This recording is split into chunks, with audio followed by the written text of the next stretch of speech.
It doesn't matter what kind of artist you are, if you are a painter, if you're a singer, or if you are a dancer as well.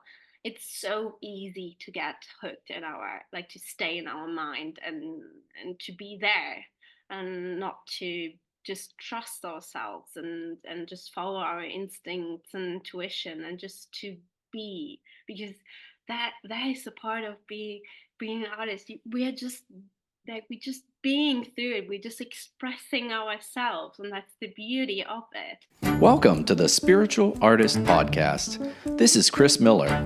I invite you to join me as I interview artists from a variety of disciplines. We'll share powerful stories and lessons learned while making their art.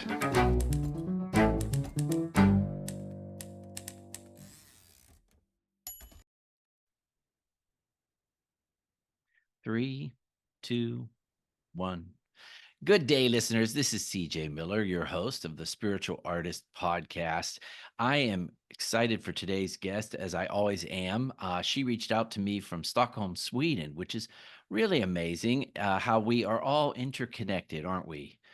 We send out messages to the world, and we are part of a universal consciousness. So, Esther-Sophia Holland is a passionate jazz dancer, aspiring jazz dance teacher, and an internationally certified mindset coach for young, emerging female artists and creatives, professional artists, and anyone who identifies with being creative. She loves to support her clients to find their inner spark and build unshakable confidence and a nourishing mindset. I love that word inner spark because we were just setting up this call with light. So good day, Esther. Esther-Sophia, how is your inner spark today? It's amazing. It's really, really good. Listeners, we did a pre-call, I guess a week or so ago, and it's nighttime there. It's in the late early evening, right? And she has this beautiful tree behind her and all these lights. And I think about all those beautiful movies I've watched it based in Sweden, where it's just utterly, utterly gorgeous and very enviable. so so Esther, I wanted to start. I love this. I want to start with this your passion. Um, Yeah. of dance. And when did you first realize that was a passion and why? Oh my god. So I started when I was very little to dance ballet, and I loved it from the beginning, but I wouldn't say that at that time it was really a passion.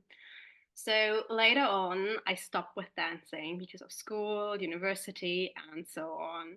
And imagine you sit every day in this big room at the university and just listen to the lectures, and you feel your bones, you feel everything, and you're like, oh my God, where's my flexibility? Ah, Where is it? I feel so stiff. So I really wished, like, I wanted to start again. And at that time, I only know ballet and maybe some kind of contemporary dancing because of the television programs. But little did I know what else is out there. So I did everything. Like, I did ballet, I did like 3 classes of jazz dance, and I enjoyed myself so much. And I saw so much change in myself, so much grow. And my jazz dance teacher was like, what was happening over there? What, is that you? I'm like, yeah. So in that moment, I got so curious, like, what I'm able to do, what is possible for myself, what can I do? And I wanted so badly, so much more. And then there was a moment where she, like my dance teacher at that time, she started a new, like, little program, I would say.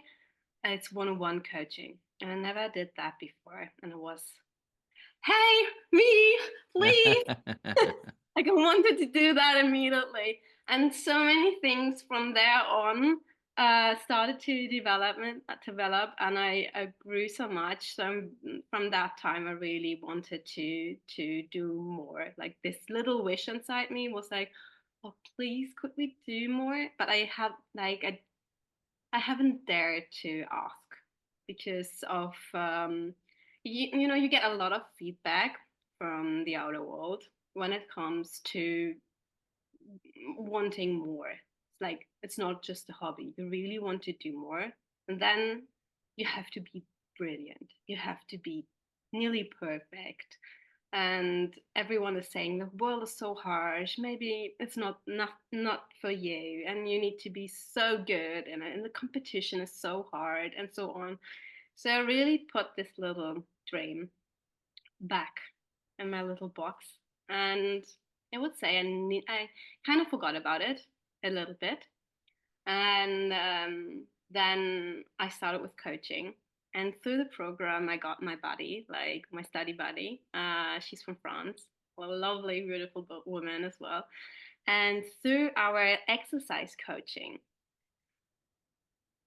I really started to feel what coaching is and how powerful it is. And she asked me, like, yeah, but what will happen if you just ask for more? Like, just do it. Like, try it out.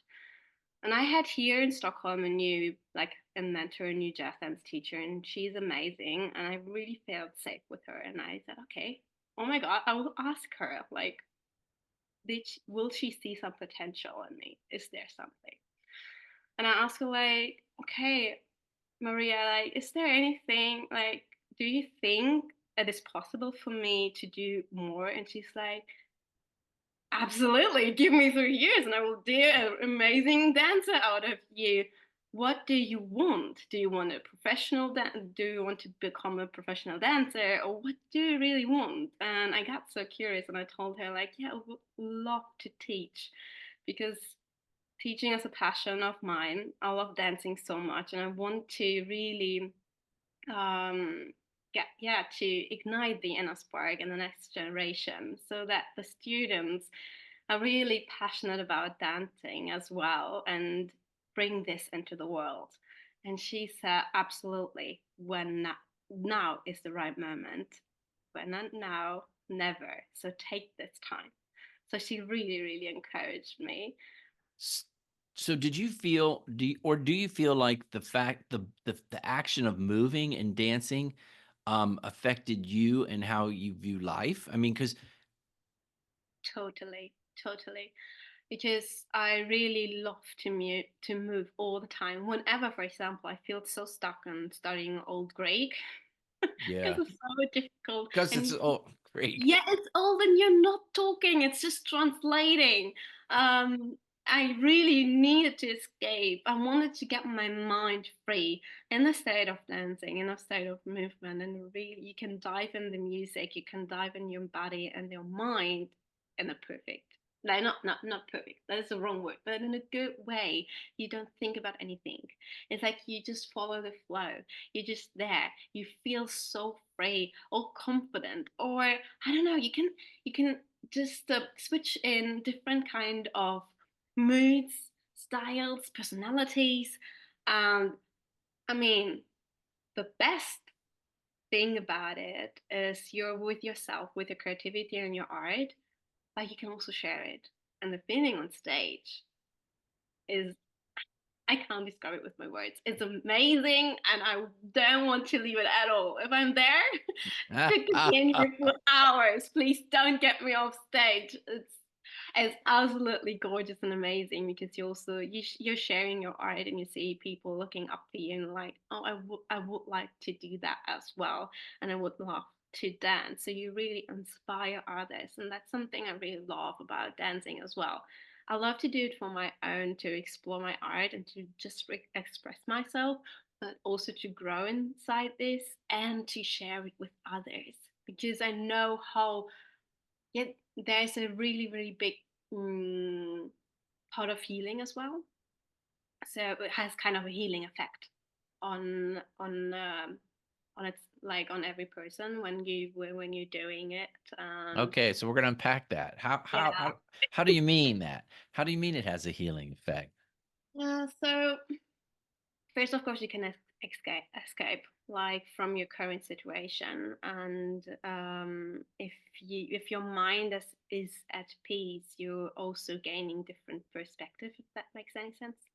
It does. And yeah, and you get like new idea. It's calming, like if you're just in the flow. I don't mean if you're in class or with others, like, I mean really if you are just for yourself and you're creating, with you, with your body, and with your emotions.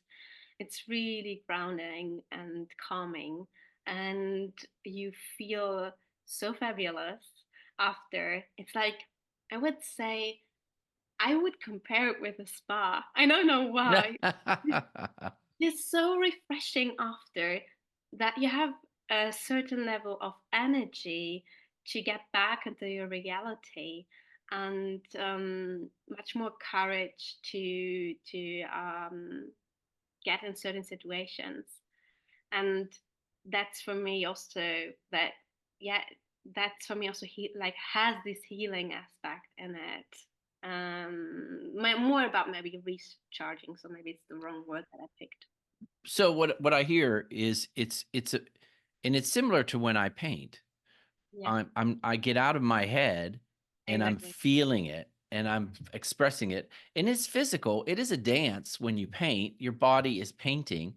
And so like you said, I really like that how you said it gives you perspective where you can step out of your I call it my little self, little Chris, and you Yeah, can and then you can go, "Oh," it gives you distance from our mind, which I think so many of us identify with our minds, you know? exactly. That is so, so true. Especially as like as an artist, we do that a lot. And I think, as you said, it doesn't matter what kind of artist you are. If you are a painter, if you're a singer, or if you are a dancer as well, it's so easy to get hooked in our, like, to stay in our mind, and to be there, and not to just trust ourselves, and just follow our instincts and intuition, and just to be, because that is a part of being an artist. We are just, like, we're just being through it, we're just expressing ourselves, and that's the beauty of it.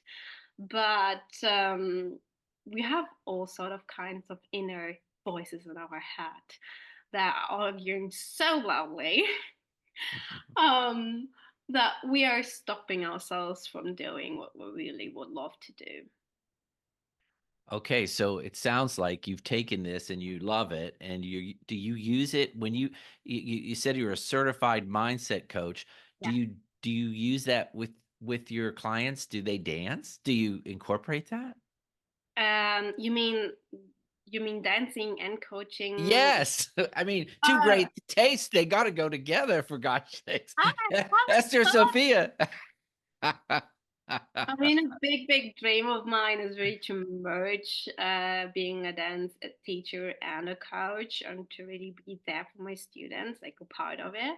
Yeah, But I haven't thought about putting dancing as a movement together with coaching in the moment. No, not now. But yeah, I work with dancers as well, and singers at the moment. And mindset is pretty much something that's really, really important and a key. So either it's really a back-tailed wind that helps you fly, or it is something that stays on your way and keeps you small while right. doing your art, or pursuing your dreams and whatever you have in your mind and would love to become reality. One of the things I've been doing more and more on my art retreats is we don't necessarily dance, but we move.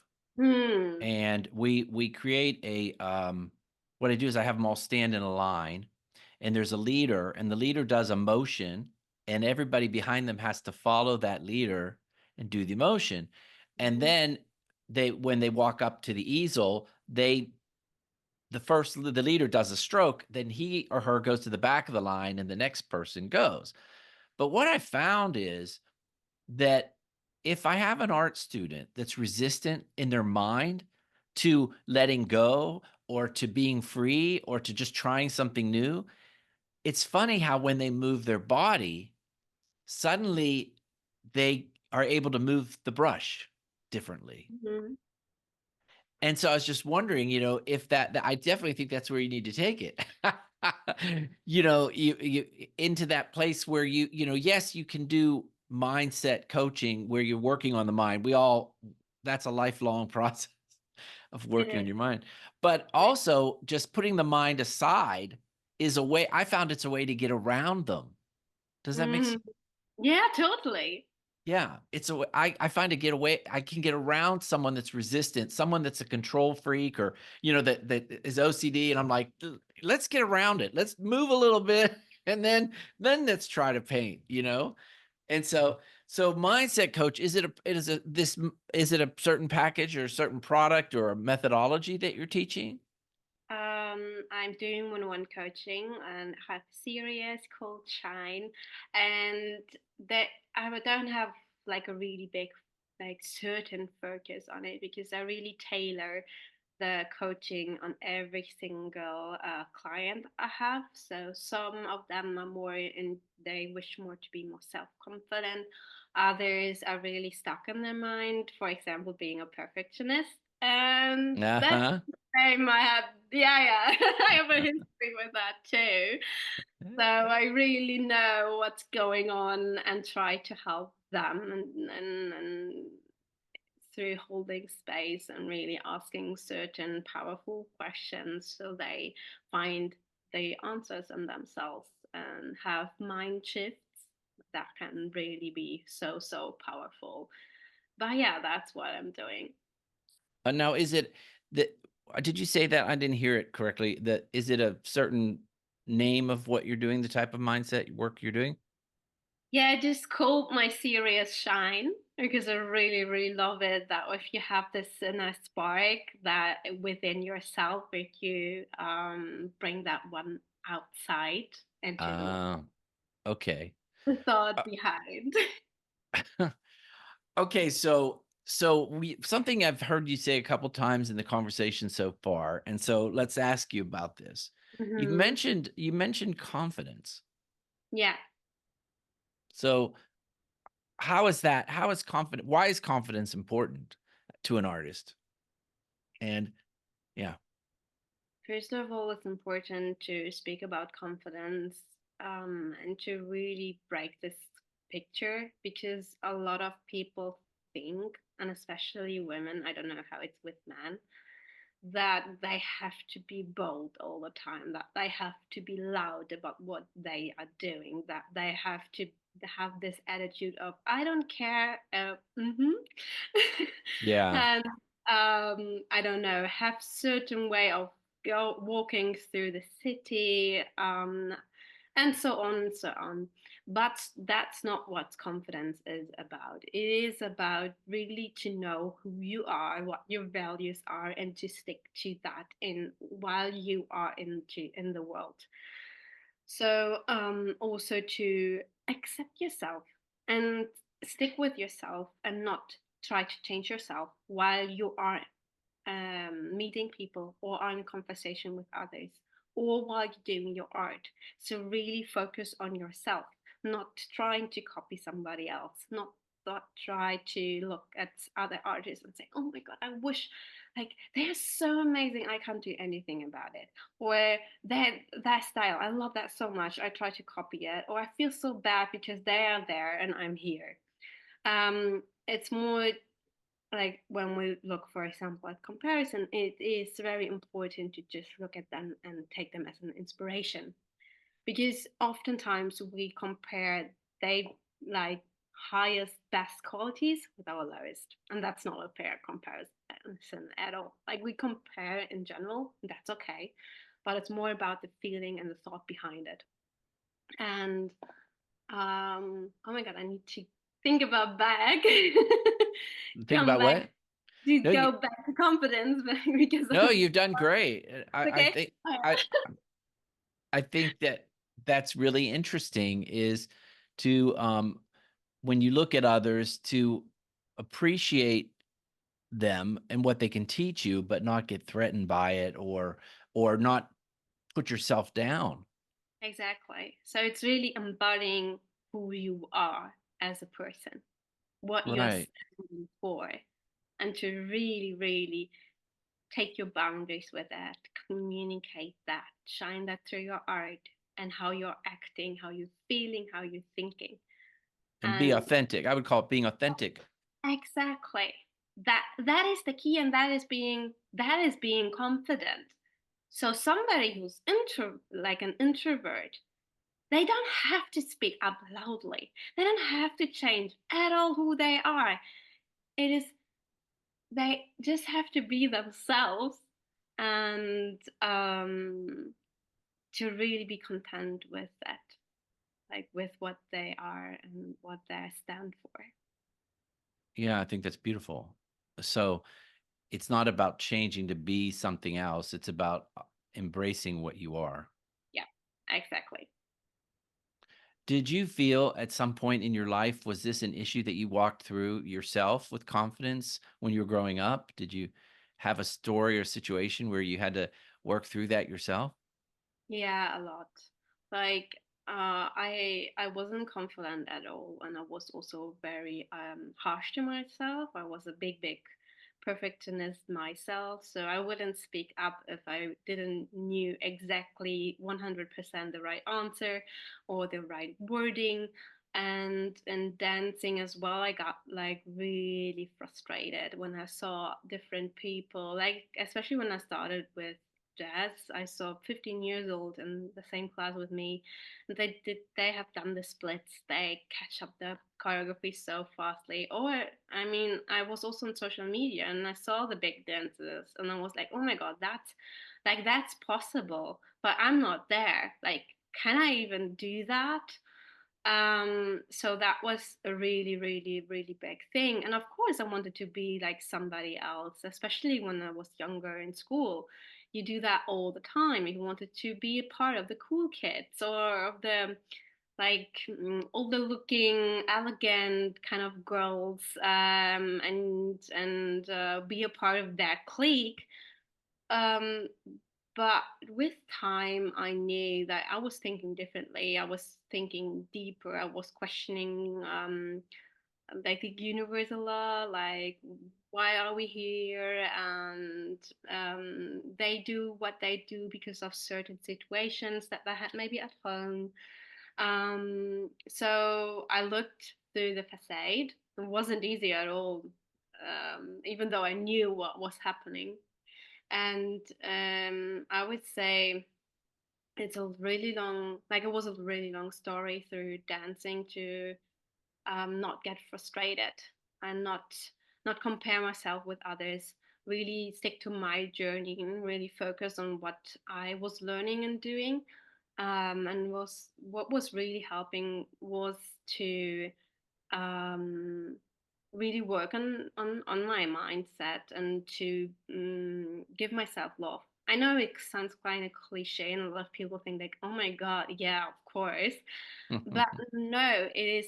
There's so much fear behind, like not being accepted, not being good enough, not um, not being able to keeping up with some things.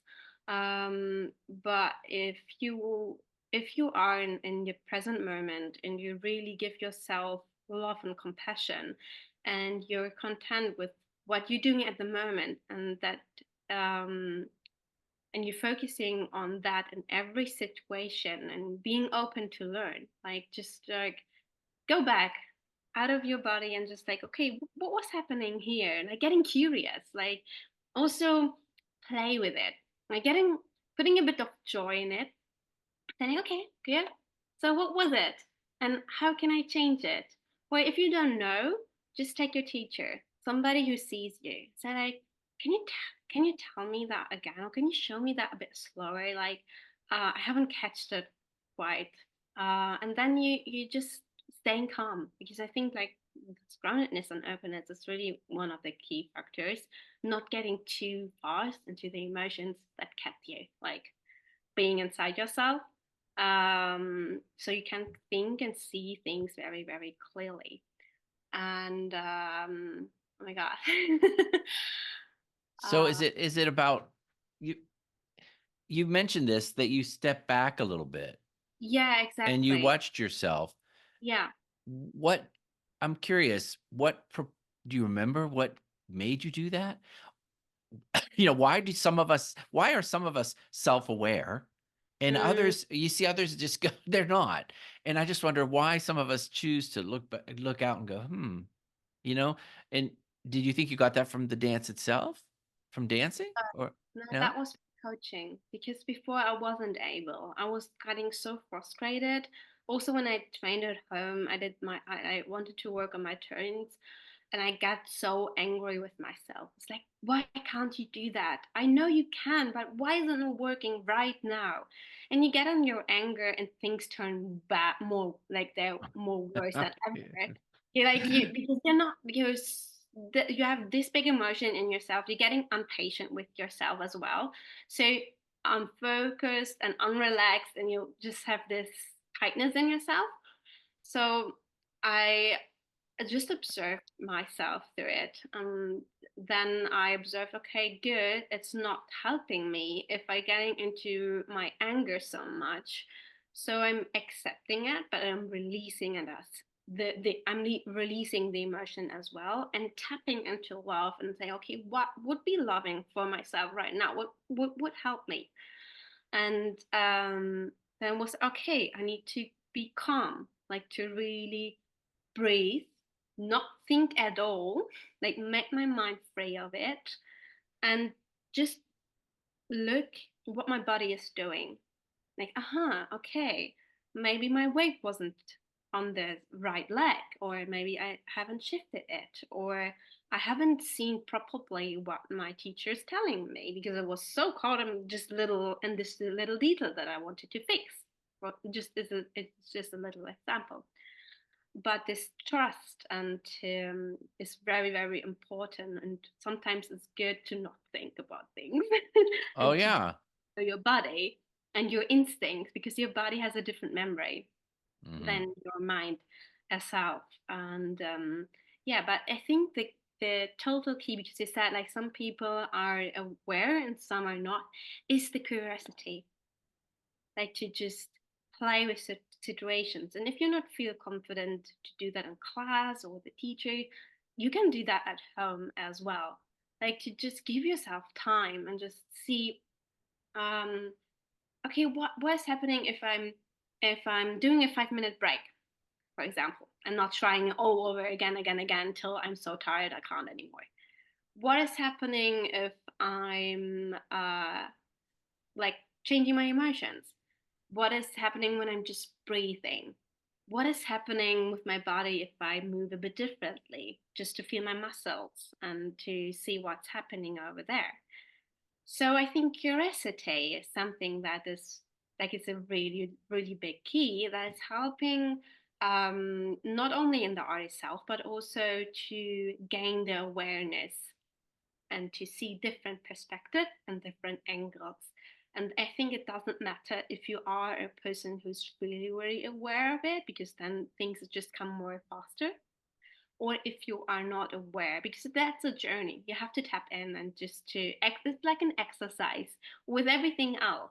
You have to do it all over and over and over, and then you get a feeling, and you are like a little detective. You see the you see after a while your kind of points, I would say, or yeah, like the points to why something is not working. Like, okay, it is because of that, or it is because of that, or let's try this angle because that helped me last time, or this perspective. Does that make sense? Yeah, it's interesting. A couple years ago, I started hearing the word curiosity used more and more, Mm. and my first reaction was, "What the heck? What do they mean by curiosity?" I had this real like, "That's just stupid." And then, Yeah. but I'm more and more, and I've talked to several people. I had a woman on here a while back that was talking about being in that place of curiosity. She helps people with playing violins and musicians. She teaches the Mhm. Alexander technique, and she talks about being curious. Why is that way? Why is it if I go like this with my violin and there's tension in my neck, the sound is different? And just be Yeah. curious. And the more I see that, it's actually a weakness in me. You know, Mm. as an artist, my head, I'm like, no, I'm just, I know what I want. But when we step back and just be curious. It's like and I love this term, but we're holding it lightly, and that's one of my favorite words. Just hold it lightly, right? Yeah. Make it a It's not game. make it yeah, yeah, it's not so serious. It's not so intense and there's Yeah, not exactly. and it's not like right or wrong. It's just it's this way, right? Yeah, And yeah, exactly. I think we really move lightly, as you said, through life. If we just play with things, if we just see things as a game, and we just say, okay, we can start over, and that's right, not a bad thing. We can mess up, and through this messiness, we could create something so beautiful. What we wouldn't create if we would say, oh, we have to stick from A to B to C because I did that all the time like this, and it's working and it's perfect like this. But if we allow ourselves to be curious, we find new pathways to think, to create, to move through life, and I just love it because it's as you said, it's so delightful. yeah. It's not so tense, like it's not so restricted, it's not tense, not so serious, and you really have so much joy through the process as well, and you focus more on the process than on the end result. Right. Lovely. I mean, it really is interesting. And I think that we're so trained to not let ourselves make mistakes, and yet it's through the mistake that we grow and Yeah. change. Mm-hmm. I tell artists there's certain artists that they develop a look, and then they Yeah. just do it. They just do it over and over and over again. But you have to step out of that. You have to be curious. Well, what if I use my hand instead of a brush? Or what if I use a totally a color that I would never use before? And it's that, right? Being curious leads you to new places. Mm-hmm. Yeah. So Exactly. so I was thinking back something earlier and I almost lost it, so I'm glad it came back. I have grown up in the mind, my parents were both type A, they're both type A's, and I'm so in the mind. And so I've learned by doing yoga and stuff to be more body aware. And I'm definitely more body aware now than ever. And Yeah. then part of me was starting to maybe be too body aware and resent my mind. Like there's nothing good about the mind. But you know what? It's an and. It's not an or. It's an and. We have to operate from both. We Yeah. use we use our mind, but we also step in with our body and like you said, our intuition, our gut. It all comes together and it's a balance, it's a dance. You're gonna like that term. It's a dance, It is right? a dance, it is a play, and it's like a team play. You need them all together, and if you know how to handle it, it's really a beautiful dance. Like to just, I would say, to not go against it, like to not fight it. It's more like to give them what they need because they want to see it. They want to feel you safe, and they want to feel safeness, and they just want to be loved. I'm talking about the inner voices, like Yeah. now your inner critic or your inner perfectionist or the inner comparator, whatever what they're saying. They just want to keep you safe, and it can be a trap if you just listen to them when they are in fear, because fear is behind it. But if you give them the love that they need, they're really quiet, and you haven't shut them up, you haven't fought a fight or so. They just feel really loved by you and seen and heard, and that's the same with every human. We just really need to be seen and heard, what we're feeling, what we're witnessing, and that itself can be very, very powerful before we even start, for example, going deeper or going to coach somebody. Mm, you got some great moments in there. That's lovely. Thank you. Yes, yes, you really did. You sum it up really well. It's been wonderful. So this is kind of I can see why you're doing both, why you do the dance, but you also do the mindset coaching because it's a shifting of belief systems and all those as well. I'll tell you something. I've noticed people on because I've been building my channel on YouTube, and people don't like the word belief system. And when I use it in a title, Mm. the watch rate drops. They're willing to say, how do I think? But when you say belief, they get you know, and yet they do. It's interesting. I should tell you that. But I agree. It's how we shift those beliefs, you know, and Yeah, whether if you want to call it how you shift your thinking, call it how you shift your thinking if that makes it feel better. I don't know. It's really there, but I've known as I went through coaching because I'm a spiritual life coach, and I went through coaching. Is a lot of it was about stepping back with curiosity and looking at your beliefs. Is this true? Is it true that all of these type of people do this? No, it's not. Is it true that all those fear statements, right? You know, yeah. Is it true that you're not good enough? No, it's right. not. It's not. Like, yeah, it is the stepping back because you can really like look at yourself and your beliefs and ask yourself, is that really true? Or is it something that somebody else maybe told you when you were more little or you had certain situations that you went through and then you got this message? But more and more, it's more that you think about it like this. And then I'm asking, what is enough? What do you think it is enough? And they're like, ooh. I think this question is so powerful because it is enough that you are here. You are you, your authentic self. That is enough totally because you're being. You really live your life. You don't have to do anything else than that. And if you accept yourself like you are, everyone else around you will do that same way. Mhm. And oh my god, I love this. I like that statement. What is enough? You know, Mhm. that's something I have to ponder myself because I fall into it as well.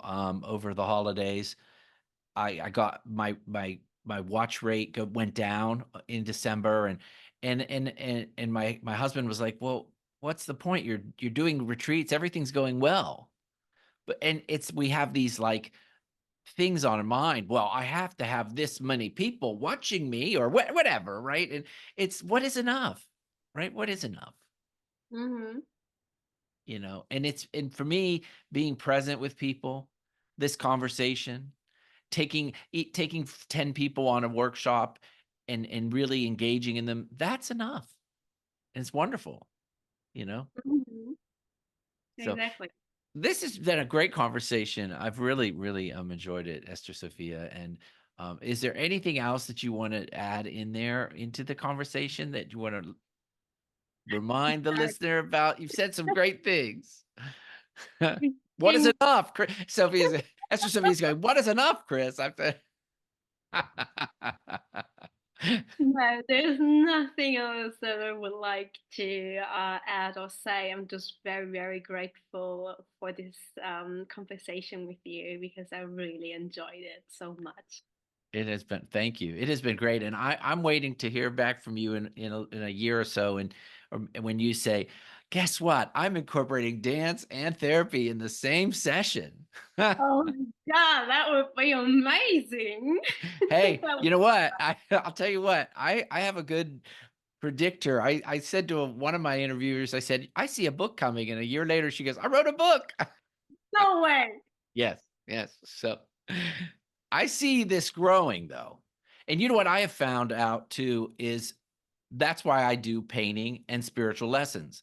Two different parts of my life and I'm still struggling to weave them together because people want us to be one dimensional. They want, you're an artist, right? Well, I'm an artist, but you know, or you're a speaker. Well, I'm a speaker, but I like to use creativity, and so I see that with you, those two messages might continue to grow together. Yeah, because we are more than one thing. Definitely. Well, thanks again for being on the show. This has been great. It's so exciting to talk to people across the world, in different parts of the day. Listeners, be sure to subscribe now on the YouTube channel because Chris still has a what is enough issue, obviously. And follow us for more interviews. I have another interview later this week coming in, and so it's going to be a great new year. Great things are happening, and I welcome and thank you for being a spiritual artist. So keep being a spiritual artist. Talk to you soon. Bye.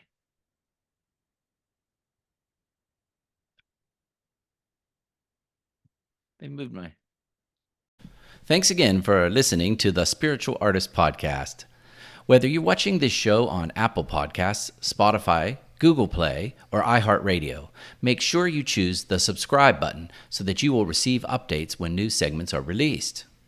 Most importantly, be still, listen, and know that you are a spiritual artist.